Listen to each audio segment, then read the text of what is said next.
हिताचं एक आंदोलन आम्ही उभं केलं। मोठ्या प्रमाणात लोक आली, 3-4 तास रस्ता आम्ही जाम केला। सरकारमध्ये असणारे नेते महाजन साहेब हे सातत्याने आमच्या संपर्कात होते। त्यांनी शब्द दिला होता की गेल्या वेळेस आम्ही शब्द देऊन बैठक झाली नसली तरी आता आम्ही शब्द देतो की बैठकीला आम्ही तुम्हाला नक्कीच बोलू। आणि आज दुपारी आमची बैठक ही मुख्यमंत्री साहेबांबरोबर झाली। महाजन साहेब तिथं होतेच, त्याच्याचबरोबर जितेंद्र आव्हाड साहेब त्या बैठकीला होते, विजयभाऊ वडेट्टीवार साहेब होते, संदीपभाऊ क्षीरसागर हे तिथेही होते आणि आंदोलनात सुद्धा उपस्थित होते। राजूभाऊ खरे असतील, अभिजितभाऊ पाटील असतील, कैलासभाऊ पाटील जे धाराशिवचे आमदार आहेत ते तिथं होते, अनिकेतभाऊ देशमुख असे आम्ही सर्वजण तिथं बसलो, चर्चा केली। चर्चा कशावर केली तर पुण्यश्लोक अहिल्यादेवी होळकरांच्या नावाने जी कर्जमाफीची योजना या सरकारने आणली त्याच्यामध्ये 2019ची अट जी टाकण्यात आलेली ती काढण्यात यावी अशी विनंती त्यांना केली। 50,000चं लिमिट जे लावलं गेले ते तुम्ही काढून 2 लाखापर्यंत ते करावं। जे रेग्युलर असणारे शेतकरी आहेत त्यांना तुम्ही जी अट टाकलेली आहे 25, 26, 26, 27ची ती एक काढण्यात यावी। आणि बऱ्याच ठिकाणी बऱ्याच जिल्ह्यांमध्ये 2024ला बँकेंनी मुद्दामून शेतकऱ्यांना सांगून आणि शेतकऱ्यांनी बाहेरून पैसा घेऊन काही प्रमाणात कर्ज हे रेग्युलर केलेलं आहे आणि ते कर्जमाफीमध्ये सुद्धा बसत नाही आणि प्रोत्साहनमध्ये सुद्धा बसत नाही। असे अनेक विषय हे रेग्युलर असणाऱ्या शेतकऱ्यांचे पण आणि कर्ज ज्यांचं थकले त्या शेतकऱ्यांचे आम्ही तिथं मांडले। 36 लाख शेतकऱ्यांचा मुद्दा आहे असं आम्ही त्यांना समजून सांगितलं। त्याच्याचबरोबर जे पीक विमा योजना पूर्वी जे 4 ट्रिगर होते ते जे तुम्ही काढलेत त्यामुळे शेतकऱ्यांवर जो अन्याय होता, जसं 2025ला अतिवृष्टी जी झाली होती त्यात शेतकऱ्यांचं नुकसान झालं, तुम्ही शब्द देऊन सुद्धा विमा कंपन्यांनी शेतकऱ्यांना मदत केली नाही। त्यामुळे या 3-4 मुद्द्यांवर आमची चर्चा झाली। चर्चा होत असताना अर्धा तास चर्चा झाली, त्यात त्यांनी त्यांची बाजू मांडली। अधिकाऱ्यांनी त्यांना ज्या सांगितल्या गोष्टी ते त्यांनी सांगितल्या, पण आम्ही त्यांना सांगितलं की आमच्याकडे सुद्धा आकडे आहेत, त्यामुळे आमच्या आकड्यानुसार 70% शेतकऱ्यांवर अन्याय होणार आहे। जसं सोलापूरमध्ये 70% शेतकरी हे या लाभापासून वंचित राहत आहेत। हे सगळं ऐकल्यानंतर त्यांनी एवढंच सांगितलं आणि ते महत्वाचं आहे की परदेशी समिती ज्यांनी या अटी टाकल्यात पुढच्या आठवड्यामध्ये त्यांच्या समोर जाऊन त्यांच्याबरोबर चर्चा ही केली जावी। ती बैठक ते लावतील। आमचे नेते व सर्व आमदार हे आम्ही त्या परदेशी समितीच्या समोर जाणार आहोत। आमच्याकडचे आकडे त्यांना तिथं आम्ही मांडणार आहोत। समिती या बाबतीत सकारात्मक असेल अशी आमची अपेक्षा आहे। पण मुख्यमंत्री साहेबांनी एक महत्वाची गोष्ट सांगितली, आम्ही त्यांना एवढंच सांगितलं होतं शेतकऱ्यावर अन्याय झाला नाही पाहिजे आणि त्यांनी ते मान्य केलं, शेतकऱ्यावर अन्याय होणार नाही अशी आमची भूमिका आहे। आणि चर्चा केल्यानंतर म्हणजे समितीबरोबर चर्चा केल्यानंतर आमचे आकडे योग्य असतील, जे आम्हाला माहिती ते योग्य आहेत, तर नक्कीच बहुतांश शेतकऱ्याला न्याय देण्याची भूमिका या सरकारची असल्यामुळे त्या समितीच्या समोर जी चर्चा होईल त्यात जे आकडे आम्ही टाकू आणि आमचे आकडे सिद्ध झाले तर हे सरकार या अटी काढतील अशी आमची अपेक्षा आहे। त्यामुळे पुढच्या आठवड्यात परदेशी समितीसमोर आम्ही जाऊ, चर्चा करू, त्याच्यात चर्चा आल्यानंतर आमचे मुद्दे आमचे आकडे हे तिथं आम्ही मांडू आणि मग समिती, मुख्यमंत्री साहेब आणि आम्ही परत एकदा बैठक करू आणि बैठक झाल्यानंतर आकडे मान्य झाले नसले, समजा आम्ही दिलेले आकडे हे योग्य असताना सुद्धा सरकार ते मान्य करत नसेल तर मग आम्हाला पर्याय राहणार नाही। लोकांच्या वतीने लढत असताना ऑगस्ट महिन्यामध्ये आम्हाला विदर्भाचं एक मोठं आंदोलन तिथं उभं करावं लागेल आमची अपेक्षा आहे। आणि आम्हाला विश्वास आहे काही प्रमाणात चर्चा झाल्यानंतर हे सरकार 100% शेतकऱ्याला न्याय देईल असं आम्हा सगळ्यांना त्या ठिकाणी वाटतं। आणि हे होत असताना अजून एक महत्वाचा मुद्दा त्यांच्यासमोर आम्ही विद्यार्थ्यांचा मांडला।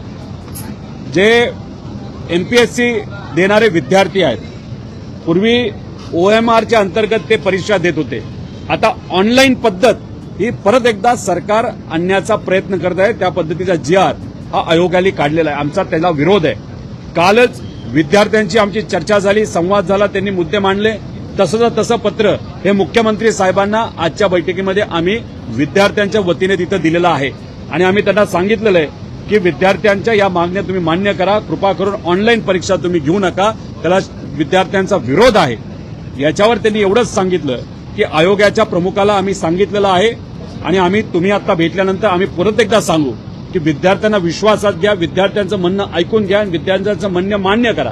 त्यामुळे विद्यार्थ्यांचं म्हणणं आहे ऑनलाईन परीक्षा घेऊ नका OMRच्या अंतर्गत ती परीक्षा घेण्यात यावी. त्यामुळे आम्ही सुद्धा आयोगातल्या प्रमुखांना तिथं भेटू. त्यामुळे ऑनलाईन परीक्षा जर 12 जुलैपर्यंत ही कॅन्सल झाली नाही तर त्या विद्यार्थ्यांसाठी सुद्धा एक मोठं आंदोलन येत्या काळामध्ये आम्ही उभं करू, असं सुद्धा आम्ही सीएम साहेबांना त्या ठिकाणी सांगितलेलं आहे.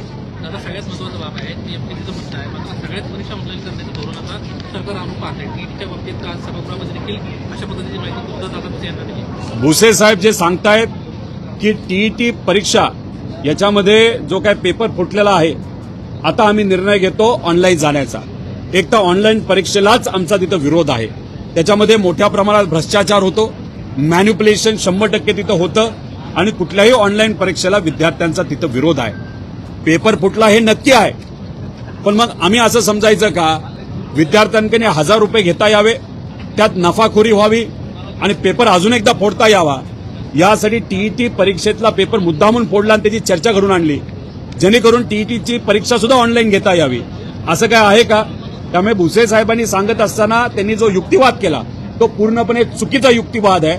विद्यार्थ्यांचं मत आहे ऑनलाईन तुम्ही तिथं पेपर घेऊ नका, ऑफलाईनच घ्या. पण ऑफलाईन घेत असताना पेपर फुटला नाही पाहिजे याची दक्षता तिथं घ्या. एमपीएससीचा गेल्या 20-25 वर्षामध्ये एकदा सुद्धा पेपर फुटलेला नाही. सगळे पेपर हे ऑफलाईन असतात. मग ऑफलाईन घ्यायला काय हरकत आहे? त्यामुळे हे जे काय भ्रष्टाचार पेपर फुटीच्या बाबतीत तिथं होतोय हा अन्यायकारक आहे सामान्य विद्यार्थ्यांवर. म्हणून 6 तारखेला सोमवारी छत्रपती संभाजीनगरमध्ये काही विद्यार्थी आणि काही संस्था चालक तिथं एक मोठं आंदोलन उभं करत आहेत टीईटी पेपर फुटल्याच्या बाबतीत. आणि त्या आंदोलनामध्ये आम्ही सुद्धा विद्यार्थ्यांचा कार्यकर्ता म्हणून त्या आंदोलनामध्ये सहभाग तिथं घेणार आहोत.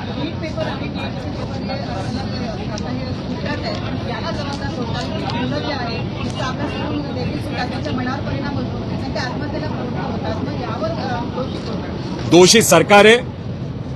2016ला आपण बघितलं असेल, भाजपचं सरकार आणल्यानंतर महापोर्टल म्हणून एक वेगळंच प्रकरण या सरकारने तिथं आणलं होतं. त्याचा विरोध आम्ही सर्वांनी तिथं केला होता. विद्यार्थ्यांनी विरोध केला होता. कुठल्या कंपनीला ते काम दिलं होतं? महाव्यापम घोटाळा जो मध्य प्रदेशमध्ये झाला होता त्याच एका कंपनीला इथं काम दिलं गेलं होतं. 1000 रुपये प्रत्येकी विद्यार्थ्यांकडनं घेण्यात आले आणि मग त्यातून भ्रष्टाचार झाला, त्यातून पेपर फुटला, त्यात बरंच काही झालं. त्याचा विरोध केला. महाविकास आघाडी आल्यानंतर ते आम्ही थांबवलं. त्यामुळे ऑनलाईन परीक्षा घेतल्यानंतर 100% त्याच्यामध्ये भ्रष्टाचार होतो, पेपर हा फुटतोच. त्यामुळे एमपीएससी ज्या पद्धतीने ऑफलाईन परीक्षा घेते तशीच परीक्षा सगळ्याच्या बाबतीत तिथं व्हावी. पण पेपर फुटीला कोण जबाबदार असेल तर पूर्णपणे हे सरकार जबाबदार असेल असं आमचं ठाम मत आहे.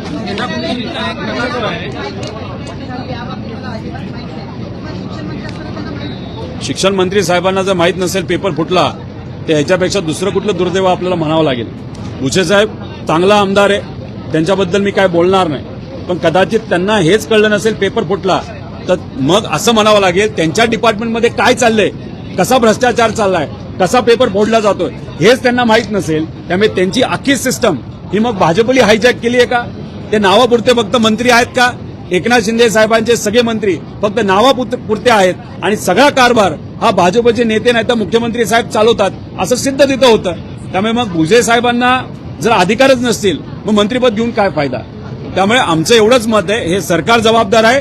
नीट परीक्षेच्या बाबतीत सुद्धा केंद्र सरकार जबाबदार आहे आणि टीईटी परीक्षा जी फुटली आहे आणि जी पुणे महानगरपालिकेची परीक्षा जेईची जे काल परवा फुटला होता पेपर, त्यासाठी सुद्धा सरकारमधलेच काही अधिकारी आणि सरकारमधले काही नेते जबाबदार आहे असं आपल्याला ठामपणे म्हणता येईल. फुलेवाड्याचं एक प्रकरण सध्या खूप चर्चेमध्ये आहे. मेधा कुलकर्णी वटपौर्णिमेला फुलेवाड्यात गेल्या खरं तर कोथरूडला त्या राहतात, मात्र ज्या पद्धतीनं त्यांना वटपौर्णिमेचा सगळा कार्यक्रम जो आहे तो सोशल मीडियातनं शेअर केला तेव्हा टीका होते त्याच्यावर. एकतर महात्मा फुले वाडा जिथं महात्मा फुले आणि क्रांतीज्योती सावित्रीबाई फुले हे राहिलेत आणि बहुजन समाजातल्या मुलींना शिकता यावं यासाठी प्रामाणिकपणे त्यांनी प्रयत्न केले, त्याच वाड्यामध्ये तुम्ही येऊन तिथं एखादी प्रथा नाही तर काही गोष्टी करत असाल, एकतर तो वाडा हा पुरातत्व विभागाच्या अंतर्गत येतो.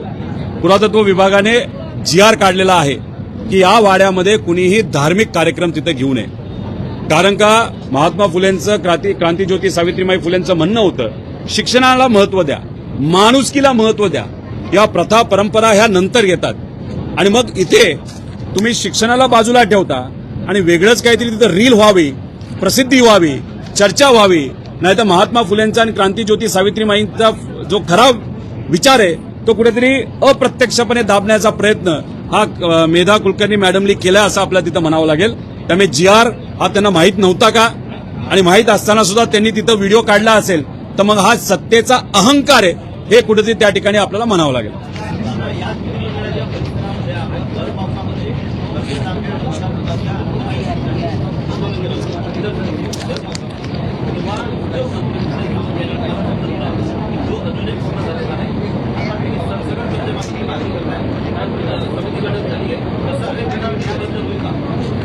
हे बघा, उदय सामंत साहेब जे मंत्री आहेत ते इंडस्ट्री विभागाचे मंत्री असले तरी नको त्या उद्योगामध्ये ते जरा अडकलेले आहेत. म्हणजे कुठला उद्योग, तर पक्ष फोडण्याच्या उद्योगामध्ये ते आता थोडेसे बिझी वाटतात. माझ्या वेळेस आम्ही लढलो, MIDC मान्य असताना, परमिशन असताना सुद्धा ती दुर्दैवाने माझ्या मतदारसंघात झाली नाही. आता ती व्हावी यासाठी आम्ही प्रयत्न करतोय. अनेक वेळा प्रश्न सुद्धा मांडले, त्याला उत्तर तिथं दिलं जात नाही. वेगळ्या प्रकारचं राजकारण. म्हणजे उदय सामंत साहेब माझ्या मतदारसंघामध्ये असणारे जे राम शिंदे सर आहेत त्यांना हाताशी धरून, नाही तर त्यांचं म्हणणं ऐकून अक्षरशः तिथं असणाऱ्या सामान्य परिवारातल्या युवांचं खूप मोठं नुकसान त्यांनी केलेलं आहे. म्हणजे माझी MIDCला स्थगिती दिली, त्यांच्या MIDCला परवानगी दिली. त्यांची MIDC अशा ठिकाणी जिथं कुणीच जाऊ शकत नाही, म्हणजे गाडी सुद्धा जाऊ शकत नाही अशा एरियामध्ये त्यांनी MIDC दिली असं आम्हाला कळतंय. पण अजूनपर्यंत त्या बाबतीत कुठंच काही झालं नाही. त्यामुळे राजकारण जेव्हा समाजकारणापेक्षा जास्त महत्व राजकारणाला दिलं जातं, माझ्या मतदारसंघामध्ये तसंच काहीतरी घडलंय आणि त्या राजकारणामुळे माझ्या मतदारसंघातल्या युवांचं खूप मोठं नुकसान झालंय आणि त्याला पूर्णपणे हे सरकार, राम शिंदे सर आणि उदय सामंत सर याच्यामध्ये जबाबदार आहेत. आता पर्याय एकच आहे, 29ला सरकार आपलं आणायचं आणि मग आपले विषय मार्गी लावायचे.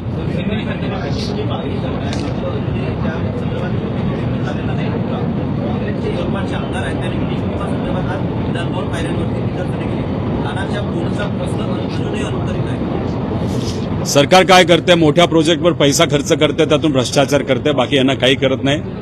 गुजराती काही कंपन्या आहेत आणि काही आंध्राच्या कंपन्या आहेत, त्यांना मोठे मोठे कॉन्ट्रॅक्ट द्यायचे, त्यातून भ्रष्टाचार करायचा. हेच या सरकारचं कुठेतरी ध्येय दिसतंय. त्यामुळे बऱ्याच प्रमाणात आपण बघितलं तर अशा अनेक योजना आहेत त्याला निधी सरकारकडनं दिला जात नाही.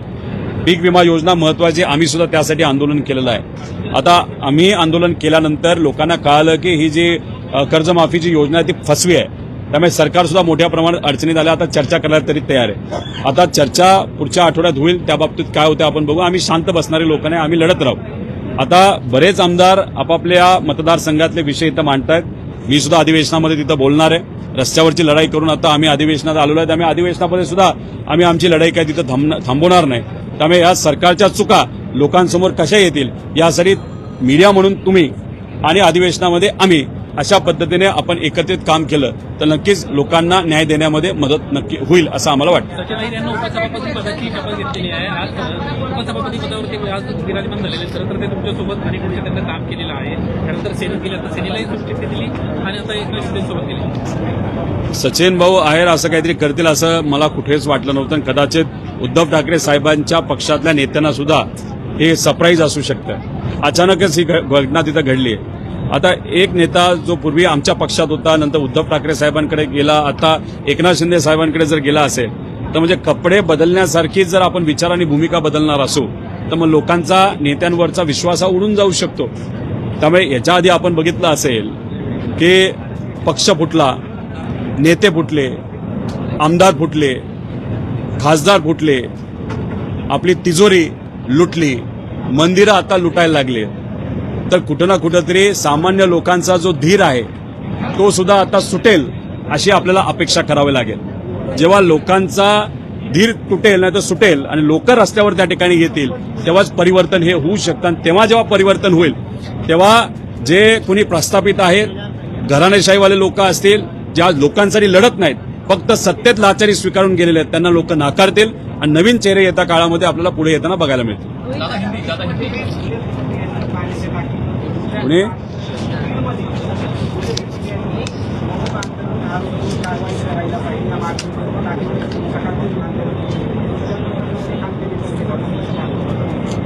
घुले परिवाराला न्याय मिळाला पाहिजे. तसं मी पूर्वी सुद्धा स्टेटमेंट दिलेलं आहे, आता सुद्धा तीच भावना आहे. कुठल्याही व्यक्तीला जर दुसरा व्यक्ती मारत असेल तो मारणारा व्यक्तीला न जात असतो न धर्म असतो, तो शेवटी गुन्हेगार असतो. गुन्हा तिथं घडलाय, घुले परिवारावर तिथं अन्याय झालाय, घुले परिवारावर न्याय मिळालाच पाहिजे. तसंच महादेव मुंडेंना न्याय मिळाला पाहिजे, संतोष देशमुखांना न्याय मिळाला पाहिजे. पण न्याय देत असताना कायदा व सुव्यवस्था योग्य पद्धतीची राहावी याची पूर्णपणे जबाबदारी ही सरकारची आहे. आणि मग कुठलंही एखादं प्रकरण घडल्यानंतर शहानिशा करणं ही सुद्धा जबाबदारी पोलीस प्रशासनाची आहे. पण हे सगळं होत असताना जर मुद्दामून एखाद्या परिवारातल्या व्यक्तीचं नाव घेतलं जात असेल, त्याच्याभोवती राजकारण केलं जात असेल, ते सुद्धा तिथं योग्य नाही. त्यामुळे याच्यात राजकारण न आणता घुले परिवाराला न्याय कसा मिळेल याची भूमिका, कारण शेवटी सत्ता भाजपची आणि महायुतीची आहे. आणि मग सत्ता महायुतीची आणि भाजपची असेल, होम डिपार्टमेंट भाजपचं आहे, देवेंद्र फडणवीस साहेबांचं आहे, पोलीस डिपार्टमेंट त्यांना रिपोर्ट करतं. मग जर काही लोकांची भावना अशी असेल की त्यांना न्याय मिळत नाही, मग पोलीस डिपार्टमेंट कुठेतरी कमी पडलं असं आपल्याला म्हणावं लागेल. पण याच्यात अजून एक महत्वाची गोष्ट आपल्याला समजून घ्यावी लागेल की काही लोक राजकीय दृष्टिकोनातून जे तिथले खासदार आहेत त्यांच्या मुलाचं नाव तिथं घेत आहेत. मुलगा हा तिथं कोऑर्डिनेट करतोय, कोऑपरेट करतोय, पोलिसांना जाऊन भेटतोय, पोलिसांना सहकार्य तिथं करतोय. याच्यात महादेव मुंडेंच्या बाबतीत बघायला गेलो तर कुणी मर्डर केला हेच अजून लोकांना माहित नाही. संतोष देशमुखांच्या बाबतीत सुद्धा आपण जर बघितलं, एक मारेकरी जो आहे ना, तो जो जबाबदार आहे तो अजून कोणाला सापडत नाही. पण घुले यांच्या प्रकरणामध्ये 10च्या 10 लोक ते तिथं होते आणि त्यांनी ज्यांनी मर्डर केला त्यांना ताब्यात घेतलेलं आहे. त्यामुळे गुन्हेगार हे ताब्यात घेतले आहे. आता न्याय देण्याची जी काही पुढची पायरी आहे ती न्याय व्यवस्थेची आहे, नाहीतर कोर्टाची, असं आम्हाला सगळ्यांना तिथं वाटतं. तरी सुद्धा पोलीस प्रशासनाने कुठेही कमतरता ठेवली नाही पाहिजे अशी आमच्या सगळ्यांची भूमिका आहे. दादा, आज आपने मुख्यमंत्री फडणवीस की मुलाकात ली है, क्या विषय था, क्या कहेंगे? देखो, कुछ दिन पहले किसानों के हित के लिए जो इस सरकार ने कर्ज माफी डिक्लेयर की है, उसमें जो कंडीशंस थी वो कंडीशन निकालने के लिए हमने 2 आंदोलनें की थी. उसके साथ जो इंश्योरेंस स्कीम है किसानों की, उसमें भी जो 4 इंपॉर्टेंट ट्रिगर थे वो अनफॉर्चुनेटली इस सरकार ने निकालने के कारण जो किसानों को दिक्कत आ रही है उसके बारे में भी उस बारे में हमने आंदोलन किया था. सरकार चर्चा करने के लिए तैयार नहीं थी, लेकिन फाइनली छत्रपति संभाजी नगर में जो बड़ा आंदोलन हम सब ने मिलकर किया था उसको प्रतिसाद देते वक्त आज हमारी एक बैठक मुख्यमंत्री साहब, महाजन साहब उनके साथ हुई. बहुत सारे एमएलएज हमारे साथ थे, जहाँ पे अवार्ड साहब थे, कांग्रेस के विजय भाई थे, संदीप भाऊ क्षीरसागर थे, राजू खरे थे, अभिजीत पाटिल थे, कैलाश पाटिल थे, अनिकेत देशमुख थे और बाकी जन वहां पे थे. चर्चा हुई और उन्होंने कहा कि जो परदेसी कमेटी है जिन्होंने ये कर्ज माफी की योजना की है उनके सामने आपकी एक बैठक नेक्स्ट वीक हम करेंगे. आपके जो आंकड़े हैं, आपका जो कहना है उनके सामने आप रखो. आपके आंकड़े सही रहेंगे और सरकार के आंकड़े गलत रहेंगे तो डेफिनेटली आपका जो विषय है वो मान्य करते हुए हम किसानों को वहां पे न्याय देंगे. अभी जो नेक्स्ट वीक की मीटिंग है उसमें क्या होता है हम सबको देखना पड़ेगा. सर, 6 सांसदों के बाद सचिन अहिर कल शिंदे इनके सूचना चले गए और आज वो डिप्टी स्पीकर बन गए. प्रधानमंत्री क्या कहेंगे? अभी क्या कहेंगे, आज एक नेता यहाँ पे कल वहां पे जा रहा है. जैसे पहले एमएलए फोड़े गए, उसके बाद एमपीज फोड़े गए, पक्ष फोड़ा गया, नेता फोड़ा गया, वैसे सत्ता में आने के बाद अगर आप देखो तिजोरी लूटी जा रही है, मंदिरों को लूटा जा रहा है. तो अभी फाइनली किसके ऊपर हम निर्भर है? तो लोगों का जो पेशेंस है वह कब फूटेगा या कब वो टूटेगा और लोग कब रास्ते पे आएंगे. और जब रास्ते पे लोग आएंगे तो यह सरकार वापस सत्ता में नहीं आने वाली. इसलिए ये जो भी बाजार हो रहा है लोकशाही का, ये उचित नहीं है. इसको अगर बदलना है तो लोगों को रास्ते पे आना पड़ेगा. और आगे जाते वक्त अगर आप देखो तो बहुत सारे नए चेहरे, कोई पत्रकार होगा, कोई डॉक्टर होगा, कोई वकील होगा, कोई कॉमन मैन होगा, कोई किसान का बेटा होगा जो राजनीति में आज नहीं है, कोई बेटी होगी, उनको वहां पे संधि दी जाएगी. और लोग ऐसे कॉमनर, जो कॉमन व्यक्ति है उनको वहां पे चुन के देंगे. जैसे तमिलनाडु में हुआ वैसे महाराष्ट्र में 29 में होगा, ऐसे हम सबको लगता है. सर, देखो, उद्धव ठाकरे साहब की शिवसेना या हमारी पार्टी या कांग्रेस हो या कोई भी अलग पक्ष हो कभी खत्म नहीं होगा. लेकिन कुछ पक्ष ऐसे, जैसे एकनाथ शिंदे साहब की कोशिश है कि उनके यहाँ पे जनमत नहीं होगा, लेकिन जो भी है जितने ज्यादा आमदार हम फोड़ सकते हैं, खासदार फोड़ सकते हैं, उतनी वो कोशिश कर रहे हैं, क्योंकि उनको वापस एक बार महाराष्ट्र के मुख्यमंत्री बनना है, ऐसे हम सबको लगता है. अभी इसमें अगर देखो वो कहाँ ना कहाँ पे तो भी उनकी जो पावर है वो पावर वैसे इंटैक्ट रखने की कोशिश कर रहे हैं, क्योंकि यहाँ पे महाराष्ट्र के जो भाजपा का नेता है उनकी पावर खत्म करने की कोशिश की जा रही है। सातारा में हमने देखा है, तो ये खासदार फोड़ के कैसे तो भी वो सत्ता में रहने की कोशिश कर रहे हैं, क्योंकि उनको भी मालूम है अगर आज सत्ता में नहीं रहे, पावर नहीं बढ़ाई, तो वैसे भी भाजपा ने इंडिकेशन दिया है आगे जाके भाजपा को महाराष्ट्र में अकेला लड़ना है। एकनाथ शिंदे जी की भी जरूरत नहीं और वहां पे अजित दादा के पक्ष की भी जरूरत नहीं। इसलिए कहा ना कहा तो भी एक प्रयास एकनाथ शिंदे जी कर रहे हैं कि कैसे तो भी रेलेवेंट रहे और कैसे तो भी महाराष्ट्र में वापस एक बार मुख्यमंत्री बने। सर आपकी पार्टी जो एनसीपी है वो मर्ज हो जाए, इसमें चर्चा है, आपने कुछ विधायक मिल गया ऐसा कहना है कि चर्चा में सिर्फ चर्चा, कोई तथ्य नहीं है। चर्चा कोई भी कर सकता है, इसलिए कहाँ पे भी हमारे वरिष्ठ लेवल पे इस बारे में चर्चा नहीं हुई, दो पक्ष में चर्चा नहीं हुई और ये कुछ लोग जानबूझ के ये विषय छेड़ रहे, ऐसे हम सबका कहना है। रोहित जी, कहना ये था कि ऑपरेशन टाइगर के बीच कुछ एनसीपी शरद चंद्र पवार के विधायक जो हैं वो दिल्ली गए और कांग्रेस के आलाकमान नेताओं से उन्होंने मुलाकात की है, मर्जर चाहते हैं। अगर मर्जर नहीं होता है तो अंतिम ये चाह रहे हैं कि 3 से 4 विधायक इच्छुक हैं कांग्रेस में जाने के लिए। इस तरीके से सियासी गलियारों में चर्चा है। कुछ नहीं, कोई चर्चा नहीं।